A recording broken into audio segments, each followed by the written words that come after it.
নমস্কার। নিফটির ডেইলি অ্যানালাইসিসে আপনাদেরকে স্বাগত। এখানে প্রথমে মান্থলি চার্ট বের করেছি, কারণ কালকে মান্থ শেষ হয়েছে। তো মান্থলি চার্টে আমরা এখন দেখতে পাচ্ছি যে এখানে বেশ সুন্দর একটা ডোজি ক্যান্ডেল তৈরি করেছে। এবার এই ডোজি ক্যান্ডেল দেখলে আমরা কি বুঝতে পারি যে এটা ইনডিসাইসিভ ক্যান্ডেল, এবং এর ওপরে বা নিচে যদি প্রাইস যায় তাহলে একটা ভালো মুভমেন্ট আসতে পারে। এবার দেখা যাক। এবার যদি উইকলি চার্টে আমরা যাই, যদিও উইকের মাঝখানে এটা, এখানে ঠিক তিনটে একেবারে ডোজি ক্যান্ডেল তৈরি করছে। ডেইলিতে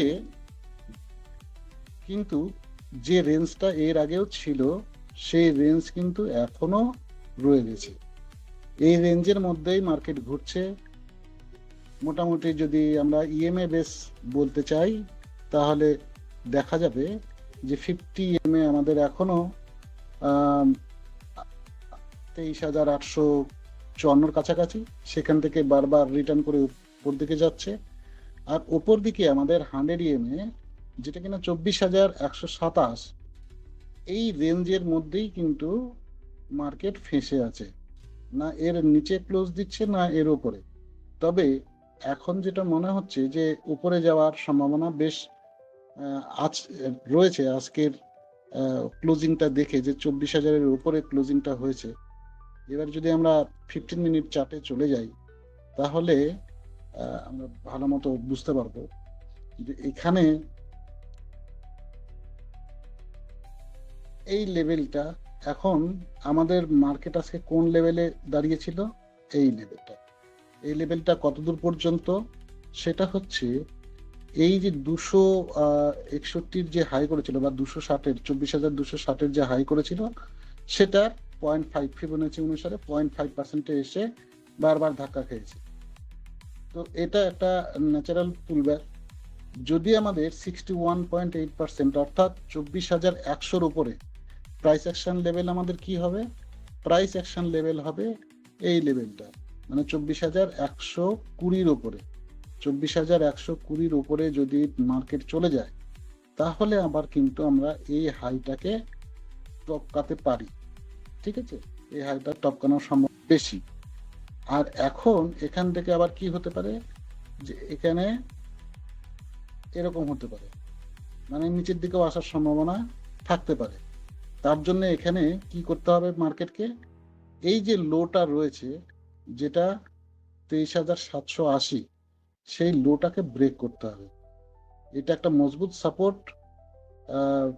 এখানে যে গ্যাপটা তৈরি হয়েছিল, এই গ্যাপের ওটা আপার ব্যান্ড। তো এখান থেকে মার্কেট ঘুরেছিল, তো এটা একটা মজবুত সাপোর্টের কাজ করছে। তবে এইটার উপরে কালকের রেঞ্জে যদি খোলে মার্কেট,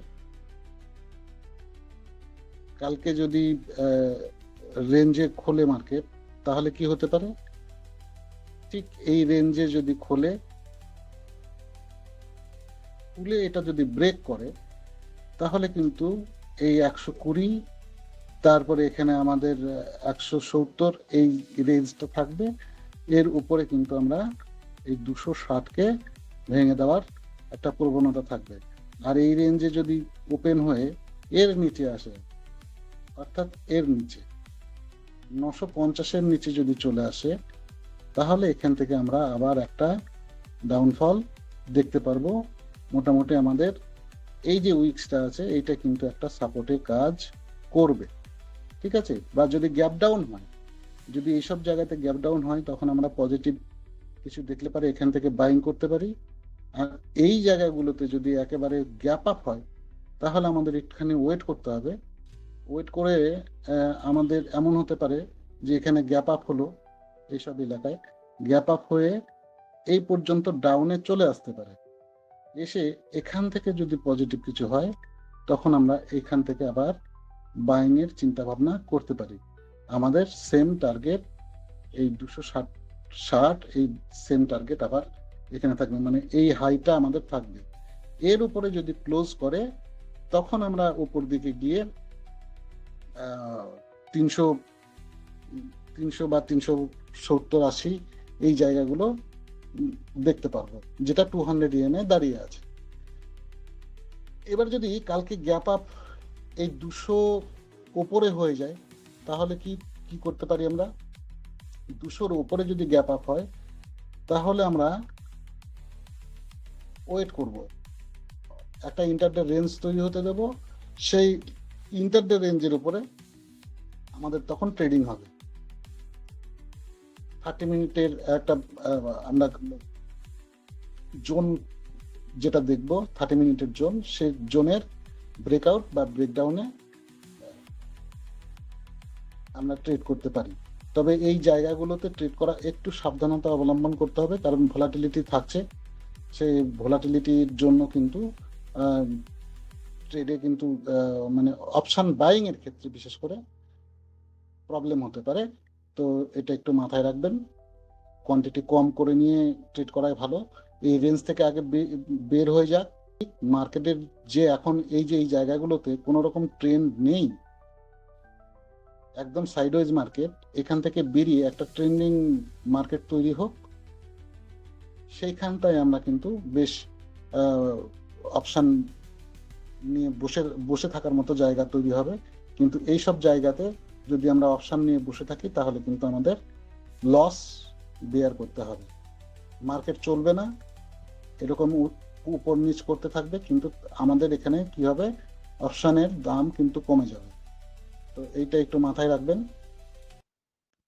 আশা করছি ভিডিওগুলো ভালো লাগছে আপনাদের। ভালো লাগলে কমেন্ট, সাবস্ক্রাইব এবং শেয়ার করবেন, আর সাজেশন দেবেন যে